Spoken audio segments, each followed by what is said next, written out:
तानिया को ये जानकर बहुत अच्छा लगा कि चलो वेदांश की माँ के लिए ही सही, पर आर्य उसकी केयर तो कर ही रहा था। आर्य ने तानिया को बस कहने के लिए ही कह दिया था कि वो उसकी नहीं बल्कि वेदांश की माँ की केयर कर रहा है, लेकिन उसे सच में तानिया की फिक्र थी। बस आर्य उसे शो करना नहीं चाहता था। अब आगे तानिया ब्रेकफास्ट कर रही थी और आर्य वहीं उसके सामने वाले सोफे पर बैठे हुए फ़ोन पर अपने मेल्स चेक कर रहा था, क्योंकि उसे तानिया पर बिल्कुल भरोसा नहीं था कि वो उसके एब्सेंस में ये ब्रेकफास्ट ख़त्म करेगी। तानिया खाते खाते अपनी सड़ी सी शक्ल बनाकर मन ही मन बोली, भला ये भी कोई खाना है क्या? माना कि ये मुझे हेल्दी देखना चाहते हैं, पर कुछ तो इसमें टेस्टी सा ऐड कर देते। पूरे मुंह का टेस्ट ही बिगाड़ कर रख दिया इस जालिम इंसान ने। आर्य उसकी तरफ देखे बिना ही मोबाइल में काम करते हुए बोला, मुझे कोसने से कुछ नहीं होगा। तुम्हें ये डाइट कंटिन्यू करनी पड़ेगी जब तक कि तुम पूरी तरह से हेल्दी नहीं हो जाती। तानिया ने हैरानी से उसे देखा और चुपचाप ब्रेकफास्ट करने लगी। ब्रेकफास्ट करने के बाद रूम के डोर पर किसी ने नॉक किया। आर्य डोर खोलने गया। बाहर समर्थ आया था, जो आर्य के ऑर्डर पर एक लेटेस्ट फ़ोन लेकर आया था। आर्य ने उससे वो फ़ोन ले लिया और दोबारा जाकर सोफे पर बैठ गया। फिर तानिया को अपने पास बुलाकर बोला, टेक इट, ये तुम्हारे लिए है। तानिया ने एक नज़र आर्य की तरफ देखा, फिर दूसरी बार फ़ोन की तरफ देखने लगी। वो फ़ोन अपने हाथ में लेते हुए बोली, ये फ़ोन तो बहुत महंगा होगा ना? मुझे आप कोई सस्ता सा फ़ोन दे दीजिए, मुझे इतना महंगा फ़ोन नहीं चाहिए। आर्य उसकी तरफ अपनी सर्द आंखों से देखते हुए बोला, कोई ज़रूरत नहीं है, तुम इसे ही यूज़ करने वाली हो। ये सुनकर तानिया फ़ोन को ऑन करते हुए बोली, कोई बात नहीं, आप टेंशन मत लीजिए, मैं आपको इसके पैसे चुका दूंगी। आर्य तो तानिया की बात सुनकर झेंप गया और मन ही मन बोला, क्या मैं इस लड़की को इतना गरीब दिखता हूं कि ये मुझे इसके पैसे देगी? फिर आर्य उसकी तरफ देखते हुए बोला, इसमें मेरा नंबर सेव है, अगर तुम्हें कभी भी कोई प्रॉब्लम होती है तो मुझे कॉल कर देना। तानिया ने भी हाँ में सिर हिला दिया। आर्य अपने ऑफिस के लिए निकल गया और तानिया फ़ोन को ही देखने में लगी रही, क्योंकि घर में उसके लिए कोई ख़ास काम नहीं था। वेदांश अपने किंडरगार्टन जा चुका था और युवान भी कॉलेज गया हुआ था। दूसरी तरफ रजावत इंडस्ट्रीज।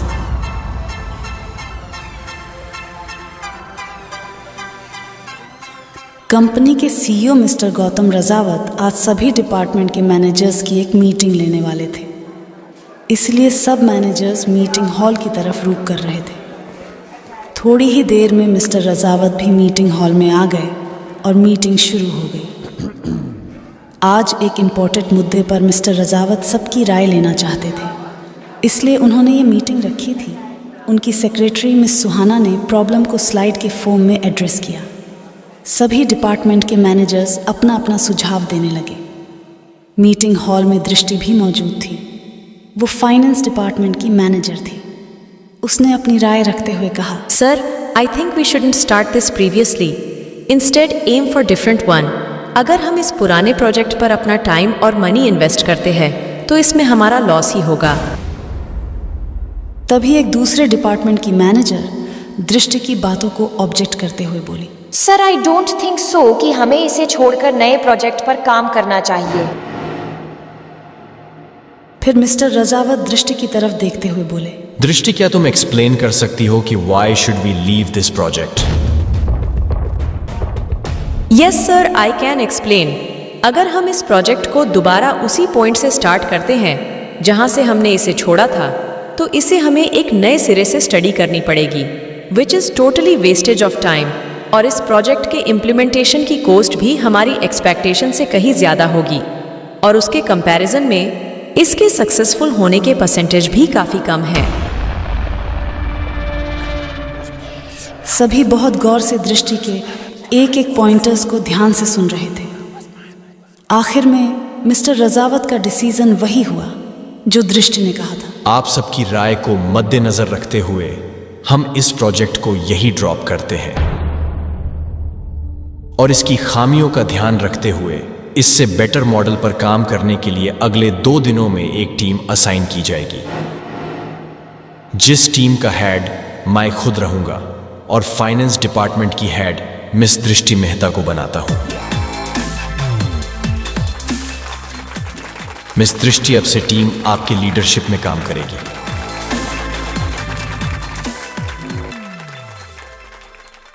मीटिंग खत्म होने के बाद सभी अपने अपने कैबिन में आ गए। कैबिन में आकर दृष्टि चेयर पर बैठी ही थी कि तभी उसका फोन रिंग हुआ। फोन किसी अननोन नंबर से था। उसने कॉल पिक किया। हेलो दृष्टि, ये मैं हूँ। तानिया, तू कहाँ है यार? तुझे पता है मैंने इस 1 हफ्ते में तुझे कहाँ कहाँ नहीं ढूंढा। मैं बहुत परेशान हो गई थी कि कहीं तुझे कुछ हो तो नहीं गया। तानिया उसे रिलैक्स करवाते हुए बोली, अरे मेरी माँ, पहले सांस तो ले ले।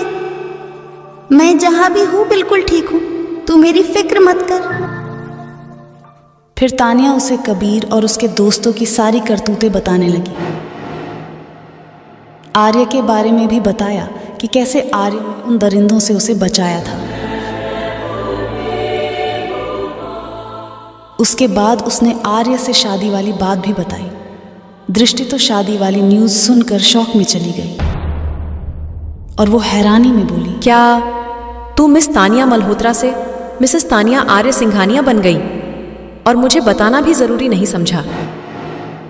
मैं खुद शॉक में थी तो तुझे क्या बताती। और मेरा फोन भी मेरे पास कहाँ था यार, जो मैं तुझे कॉल कर पाती। ये सब इतनी जल्दी में हुआ कि मुझे खुद पता नहीं चला कि मेरी शादी कब हो गई है। तानिया की बातों को दृष्टि बहुत ध्यान से सुन रही थी। तानिया अपनी बातें जारी रखते हुए बोली, एंड बाय द वे, ये शादी मेरी मर्जी से भी कहा हुई है। वो तो आर्य ने मुझे बचाया था और इसी एहसान को उतारने के लिए उन्होंने मुझसे शादी का प्रपोजल रख दिया। पहले तो मुझे लगा था कि कहीं ये भी बाकी लड़कों की तरह मेरा फ़ायदा उठाना तो नहीं चाहते, पर बाद में मुझे पता चला कि ये शादी उन्होंने अपने 3 साल के बेटे वेदांश के लिए की है ताकि उसे उसकी माँ मिल सके।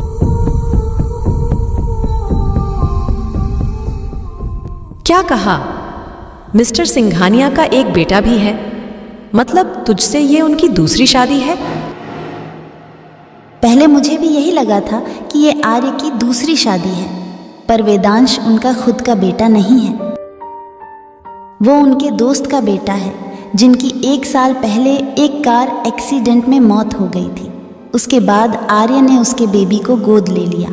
पहले मुझे लग रहा था कि एक अजनबी के साथ मैं अपनी पूरी जिंदगी कैसे बिताऊंगी, पर वेदांश से मिलने के बाद मेरा ये डाउट दूर हो गया। तुझे पता है, वो मुझे अपनी स्वीट सी आवाज में मम्मा बुलाता है।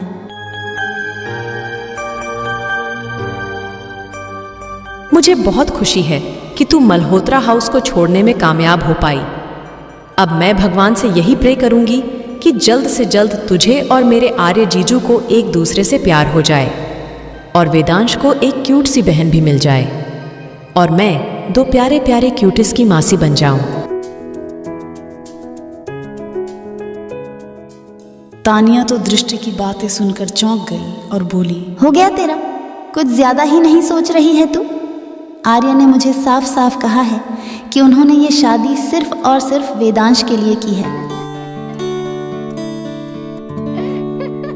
फिर दृष्टि मुस्कुराते हुए बोली, हाँ, उन्होंने ये शादी वेदांश के लिए की होगी, बट आई एम श्योर उन्हें वेदांश की मम्मा से भी प्यार हो ही जाएगा।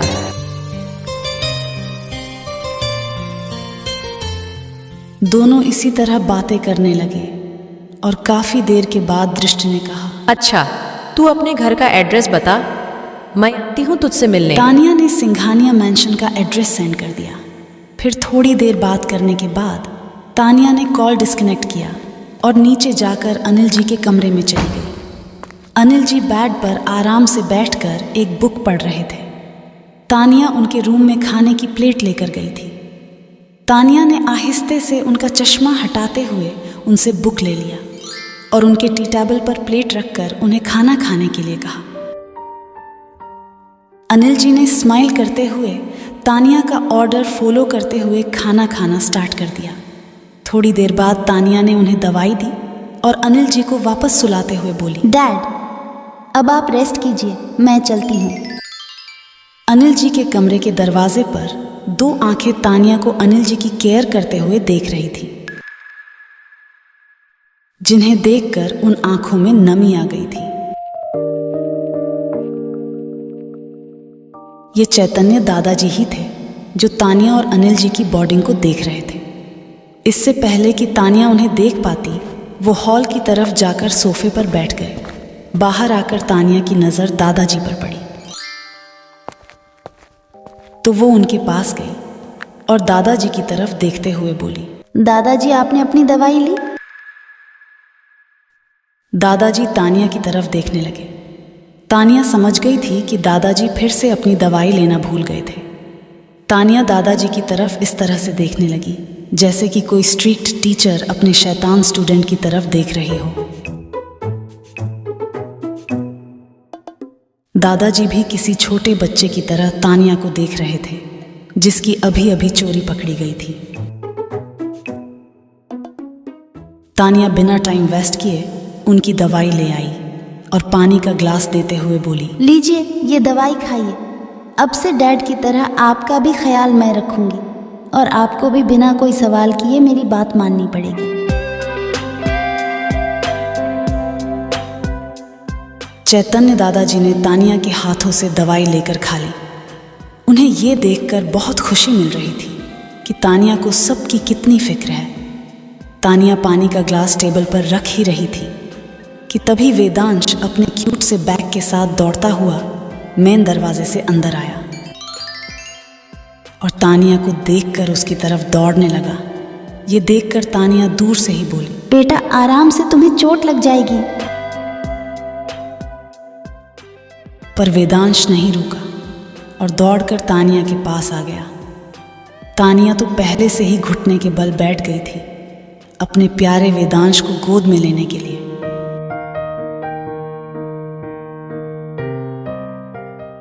तानिया ने उसे अपनी बाहों में भर लिया। वेदांश ने भी अपने छोटे छोटे हाथों से तानिया की गर्दन को पकड़ लिया। फिर वो तानिया की तरफ देखते हुए अपनी तोतली आवाज में बोला, मम्मा मुझे बहुत मजा आया। तानिया को उसकी प्यारी प्यारी तोतली आवाज बहुत अच्छी लगती थी। वो वेदांश के गालों पर किस करते हुए बोली, अरे वाह, सच में आज मेरे बच्चे को बहुत मजा आया।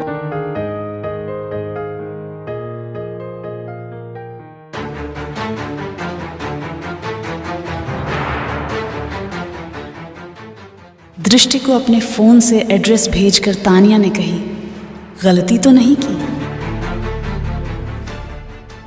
क्या होगा जब दृष्टि आर्य के सामने आएगी? ये जानने के लिए बने रहे इस सीरीज में। चैनल को लाइक, शेयर और सब्सक्राइब करना ना भूलें। मिलते हैं आपसे इस कहानी के अगले चैप्टर में ओनली हाई रेटेड स्टोरी पर।